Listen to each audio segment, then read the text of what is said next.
Dedicated to Eastern and Southern Kentucky, this is WYMT Mountain News Weekend Edition. Good morning, I'm Connor James. Today is Sunday, August 11th. Well, we have learned that all former Black Jewel miners now have access to their 401k funds in a release the company posted yesterday. Officials say the plan is terminated, which means miners who were locked out before can either get that money now or roll it over onto an individual retirement account of their choosing. We do have much more information about this story and the whole release from the company on our website, WYMT.com. And for more than 1 month, Black Jewel coal miners have not received a paycheck. Yesterday, an ATV trail ride was raising money for the miners in Knott County. Current and retired coal miners, plus people who just wanted to help, signed up. The Mine-Made Adventure Park is 40,000 acres of terrain. Judge Executive Jeff Dobson says he is happy to be able to help these families. I don't know whether we'll take in $25 or $25,000 here today, but whatever's taken in, we're going to give to these guys. Although their paychecks have stopped, their bills have not. Right now, many miners are sending their kids back to school. And as kids began to head back to school, you may have seen them in new outfits and shoes. Unfortunately, that isn't the case for all children. So a group of churches from several different states came together to try to help every child get that fresh back to school look. WYMT's Lauren McCourt explains. Upstairs looks like your average church service, but downstairs looks more like a shoe show. Well, we brought about 300 pairs of shoes. With more than 600 pairs of shoes in the basement of Cutchin Bible Church. Trying to help out the people we can help out. Each kid that stopped by left with a brand new pair of kicks. We let them pick out what shoes they want. We just direct them in the right way. To get to see the kids come and pick out a pair of shoes like this guy's doing here, it's such a blessing to see that. All thanks to churches from across the southern United States. No matter how far we come, we're helping. That came together to help this little community in Leslie County. It's all of us working together to be the hands and feet of Jesus. Many of us may take the shoes on our feet for granted. Some of the children, that's the only pair they would get, like all year. But for most of these children, it's like watching a new kid open a toy. Finding their perfect pair of shoes is priceless. In Leslie County, Lauren McCourt, WYMT Mountain News. Pastor Little says he was very grateful for this year's turnout and hopes to have even more donations next year. Well, yesterday was day 2 of the clothing drive at the Knott County Sportsplex. Hundreds of people have filled garbage bags with clothing like shirts, pants, and even men's suits. Organizers say they began with more than 5 tons of wardrobe pieces. Volunteer Jessica Merrill says she has always helped with donations like this. I think it's amazing. It's really humbling to see that, those things that I would do when I was a teenager, like they really do make a difference, and to see these people coming in here that are in need. Church of Christ of Latter-day Saints donated the items and the Christian Appalachian Project delivered it. If they have any left, volunteers will be giving it to local organizations to be distributed. Well, Pro Rock and UTV racing is returning to the Mine-Made Adventure Park. The event is held September 6th through the 8th, which is during the same weekend as the Gingerbread Festival. The group performs these off-road style shows across the country. Pro Rock racing owner Joey Beck says the park is the perfect place to have a show like this. They're really inspired about us being here, and it's nice to come somewhere where they're just encouraging us to come do the best show we can and providing everything we need. And the trail systems are just absolutely amazing. If you enjoy riding, this is where you want to be. There will be hill climbs or endurance and unlimited car racing. Weekend tickets are $40. Saturday admission is $25, and children 10 years old and younger get in for free.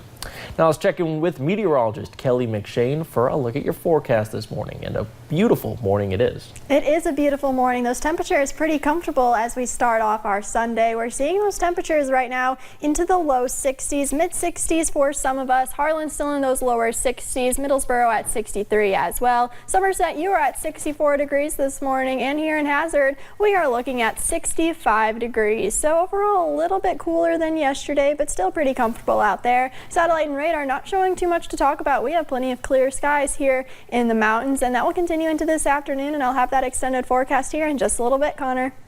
All right, thank you, Kelly. Well, police in Frankfurt are warning about gas pump skimmers around the city. In a post on their Facebook page, the police department is offering tips for customers who pay at the pump. First, choose a gas pump that is more visible from the store and surveillance cameras. Inspect the pump for obvious tamper damage. And if possible, do not use a PIN number. Run your card as credit instead, and regularly check your bank statements and contact law enforcement immediately if you see an unauthorized charge. Well, Laurel County deputies arrested a fugitive from Alabama on Friday afternoon. This man, Joshua Broom, was charged as a fugitive from Colbert County, Alabama. They found and arrested him just off Adams Van Road, about 5 miles west of London. Broom was wanted for sexual abuse of a child. The state of Alabama will extradite him. Until then, Broom is in the Laurel County Detention Center. And Kentucky State Police have arrested a man in Bowling Green for reportedly distributing child pornography. Troopers say an undercover internet crimes against children investigation began after police discovered 33-year-old Jonathan K. Lewis sharing files of child pornography online. Police took the equipment used in the crime to a forensic laboratory for further examination. Lewis is currently charged with 5 counts of distributing child pornography. A Kentucky National Guard pilot is being honored in Louisville after emergency landing an aircraft. Officials say he saved multiple lives and the $30 million aircraft. Lieutenant Colonel John T. Horrigan of the 123rd Airlift Wing received the Distinguished Flying Cross yesterday at Kentucky's Air National Guard Base. And we have an update to pass along to you this morning about a possible drowning we told you about yesterday. Officials in Campbell County, Tennessee found 24-year-old Kevin Byers-Dofer, his body after he reportedly jumped into Norris's Lake. Side scan sonar helped find his body Saturday afternoon. He is from Cincinnati, Ohio. Officials say it happened near Cedar Creek Bridge. The man had been missing for nearly 24 hours. Well, a nice day on the beach in Massachusetts took a tragic turn after a runaway umbrella impaled a 13-year-old boy. Firefighters say the umbrella pierced his left shoulder and he was bleeding badly. Bystanders rushed to help him, applying a tourniquet while waiting for first responders. The boy was rushed to the hospital. Firefighters say his shoulder injury is serious, but he will be okay. And a driver jumped to safety after his RV plunged over a 30-foot cliff in Arizona on Friday. It happened just north of Black Canyon City Friday afternoon. Incredibly, the driver was able to jump and was not injured as the motorhome drifted out of the southbound lanes on Interstate 17. Officials said the wreckage started a brush fire at the bottom of the cliff, but thankfully that fire did not spread. While anti-China demonstrators are continuing into the second day at Hong Kong's airport. As Sydney Palm reports, the protests are expected to last all weekend. Protesters are chanting "Keep fighting" at Hong Kong's international airport as they spread their message to tourists. I think it raises awareness for other people as well, and who are not too sure about what's going on and things. Some demonstrators carried American flags. Hong Kong is dangerous now, so we hope the American government will help us to solve this situation. The U.S. is one of several countries that have issued travel advisories to their citizens because of the unrest the last 2 months. Hong Kong leader Carrie Lam says the protests are hurting the economy, but she ruled out making any concessions to silence the protests.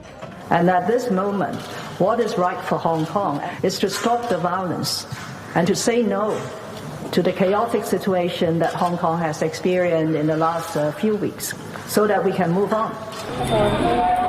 Protests have turned increasingly violent between police and demonstrators. They were originally sparked by a proposed bill that would have allowed extradition from Hong Kong to China, but demonstrations in the former British colony have since evolved to include calls for greater democracy. More protests are planned at the busy travel hub this weekend. Cindy Palm, CBS News, London. On Friday, the Chinese government urged the U.S. not to interfere with Hong Kong. The U.S. called China a thuggish regime after the Chinese state newspaper published the name and photo of an American diplomat talking to Hong Kong activists.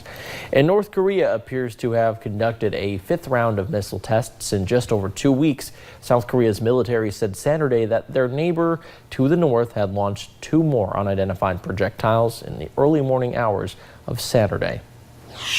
Well, coming up on Mountain News this morning, pet owners, listen up. We will tell you about what the exposure of blue-green algae can do to your pet. Today the sunshine will stay around, but we do crank up the heat, and I'll have the temperature trend and the details on our next rain chance coming up next.